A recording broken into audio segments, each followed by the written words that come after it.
Hello, everyone, and welcome to Testy Tuesday. Testy Tuesday, in which we test your incredible knowledge of Scripture. I want to show you something right here. Look at those chickens. They're going crazy because someone just fed them. Fed them an abundance of corn. And you should have seen them running up here just a minute ago. Yeah, we're going to talk about eating out of a scarcity that is somewhat abundant that turns into more than enough. Yep, it's a feeding by a prophet where it is offered to him during the first fruits, the end of the harvest season, an offering that should have gone to the priest, but instead went to this prophet, who then instructed it to be given to all the people, meaning the other prophets, the company of prophets that he was with. And, well, it ended up being more than enough. This is an Older Testament lesson. This isn't Jesus feeding the 5,000, although that is our gospel lesson for this coming Sunday. This is an Older Testament prophet. And I want you to tell me who that prophet was.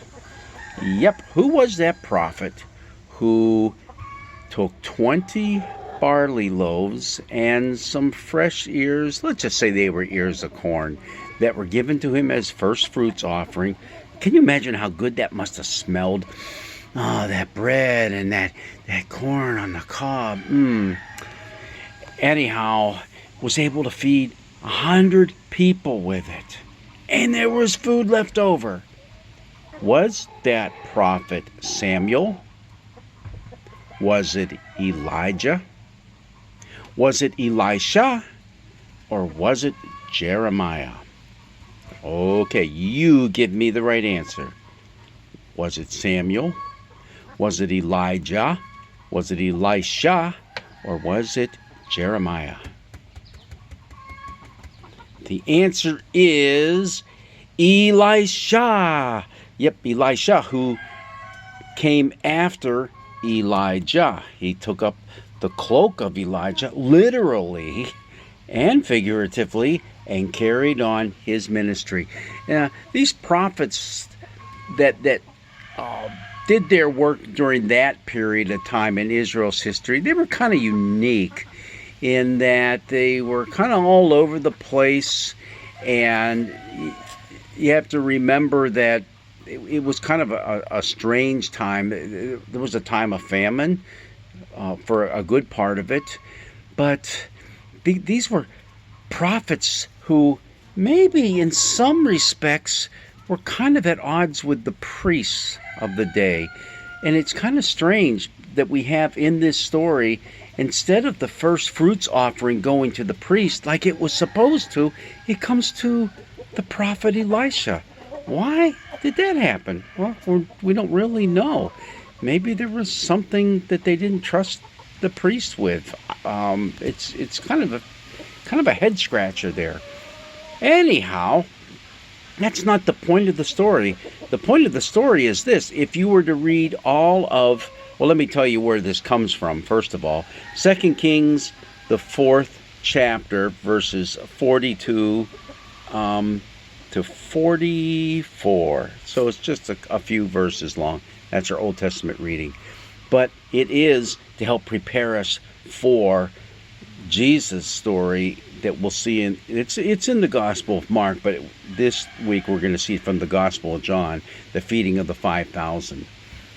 Because there's a lot of similarities with it. It's just a little bit gets served to a lot. Only it's not just a little bit in our story from the Older Testament, from 2 Kings. In fact, think of it, 20 barley loaves. We don't know how big those loaves of bread were, but knowing that a loaf of bread usually served basically one person, they weren't real big loaves, they were a little bit smaller. Probably it was enough for Elisha to be able to have, food for like 20 days. Only, here's the strange deal. Elisha says, I want you to give it to the whole company, all the people that are here. And there were groups of prophets who kind of lived on the fringe of society, and they relied on people and their generosity for their livelihood. And these prophets were ones who gave advice and, helped the people along.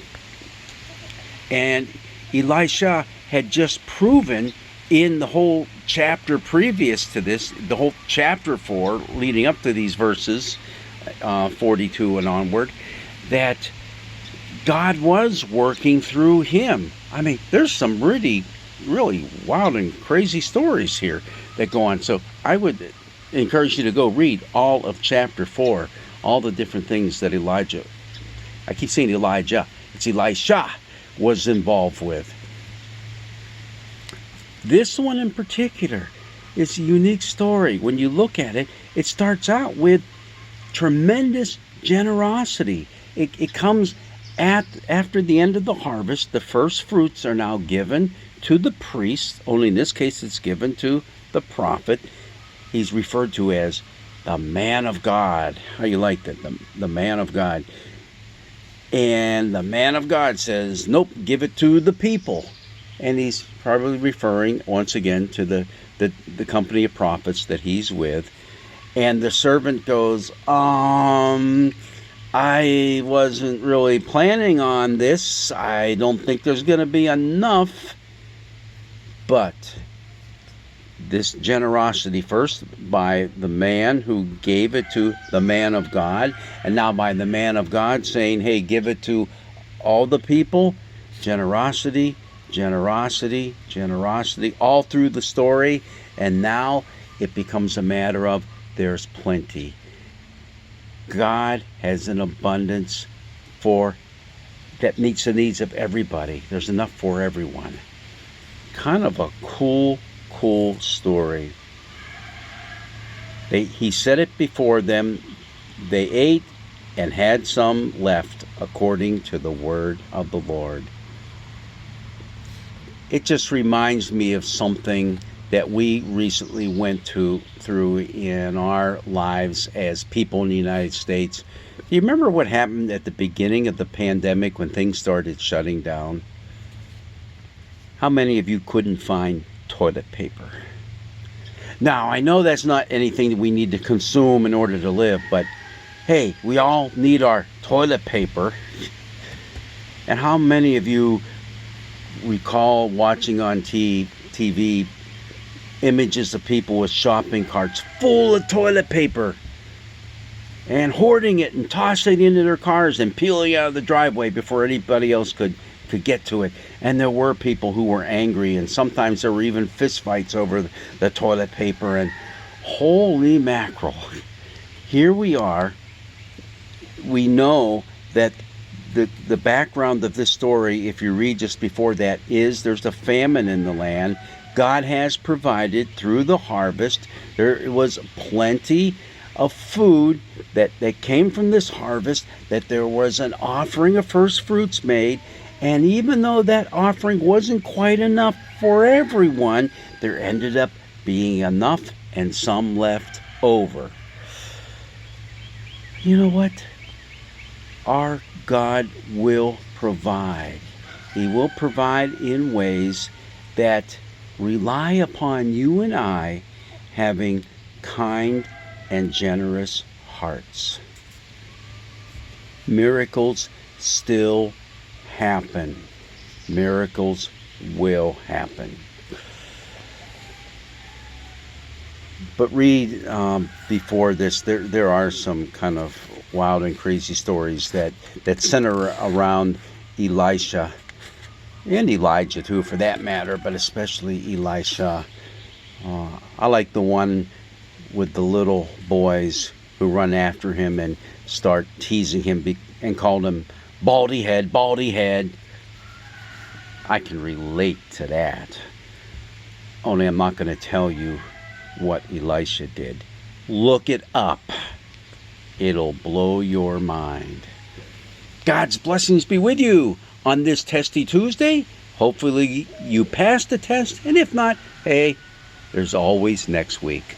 Blessings be with you.